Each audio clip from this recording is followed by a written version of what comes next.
Romans 5:12 reads, "In many translations, that sin entered the world through one man, and death through sin, and that death spread to all men because all sinned." Fausto Socinus approached this verse with a determination to remain faithful to Scripture and to plain reason, seeking an interpretation that preserved the unity and righteousness of God and that guided men toward the moral obedience taught by Christ. Socinus insisted that the verse itself supplies the key to its meaning. The phrase that death spread because all sinned indicates, in his view, that the condition of mankind under death is not a matter of an inherited juridical guilt imputed by God, but the consequence of actual sin committed by each person. Where the apostle links the entrance of sin by one man to the multiplication of death, Socinus read the connection as causal and moral. Adam's transgression made sin and death manifest in human nature and history, and from that fallen condition men have, by their own choices, multiplied wrongdoing, and therefore death has reigned among them. To that interpretation he opposed the notion that Adam's single trespass made every descendant legally guilty before God without their own personal transgression. He appealed to the plain declarations of Scripture that deny fathers bearing punishment for sons, as in Ezekiel 18:20, which declares that the soul who sins shall die, the son shall not suffer for the iniquity of the father. For Socinus, this passage stands as decisive against any teaching that would attribute to God a transfer of guilt that violates the justice so plainly affirmed in the prophets. God, being one and righteous, cannot consign the innocent to punishment for another's crime. Therefore, the death that reigns is proportionate to actual sin, not to a legal imputation detached from personal offense. Socinus also drew attention to other apostolic words that harmonize with this posture. Paul's later contrast in the same chapter, that through one man's disobedience many were made sinners, and through one man's obedience many will be made righteous, he understood in a way that preserves personal responsibility. The making of many into sinners by Adam, and the making of many righteous by Christ, indicates influence and effect, not the transfer of legal status from one person to all others. When Paul elsewhere speaks of "in Adam all die," in Christ all will be made alive, 1 Corinthians 15:22, Socinus read this as a statement about what follows from association.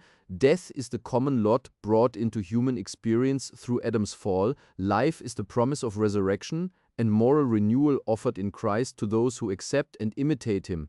Because Scripture repeatedly affirms that God is one, Socinus refused any interpretation that would require God to act contrary to his declared nature.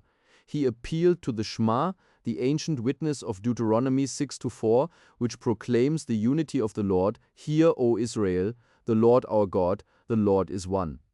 From this premise he argued that doctrines that make God's justice operate by imputing guilt from one person to many, or that require mysterious inward transactions of divine wrath upon an innocent substitute, threaten the simplicity and moral consistency of the God of Israel.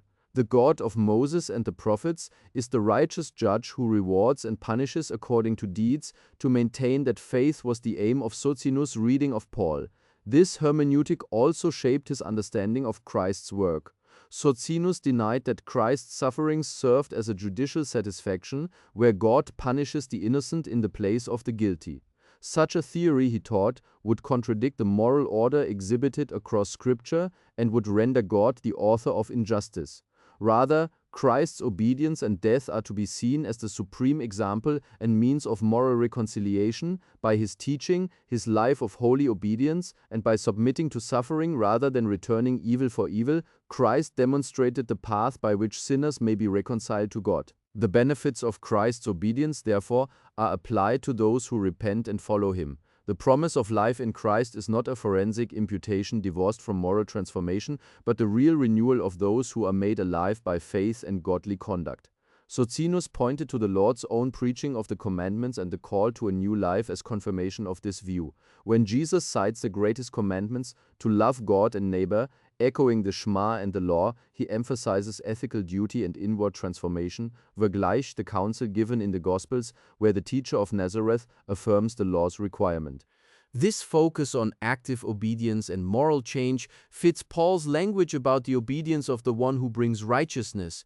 Christ's obedience creates the pattern and the provision by which men may be restored, but it does not bypass the necessity that each person actually turn from sin.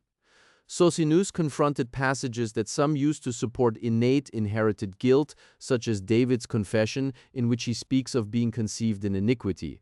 He suggested that such expressions must be read in their context. The psalmist laments his own condition and the universality of human frailty. Not an imputation that would make infants culpable before God without personal sin. To hold otherwise, he warned, would place God in contradiction with other plain declarations of Scripture and with reason. From these premises, Socinus drew practical conclusions. If death is the consequence of sin, and if each person bears responsibility for his or her own transgressions, then what is required is repentance, instruction in the truth, and imitation of Christ. The Christian faith becomes less a scheme of legal transactions and more a summons to moral conversion. The promise that in Christ all will be made alive points forward to a resurrection and a moral restoration enacted by God for those who turn to Him and follow the example of the Son. Thus, the office of Christ is as teacher, exemplar, and restorer, sent by the one God to bring men back into righteousness. In sum, Fausto Socinus read Romans 5:12 as affirming that sin entered the world through Adam and that death follows sin, but he denied that this verse proves an inherited legal guilt imputed to all people. He held fast to the unity and righteousness of God as taught throughout Scripture, appealed to passages like Ezekiel's declaration against inherited punishment and Paul's teaching about death and life in Adam and Christ, and press toward an ethic in which Christ's obedience calls sinners to genuine repentance and moral transformation. For Socinus, this reading preserved God's just character and made the Christian message a clear summons to live as the Lord commanded.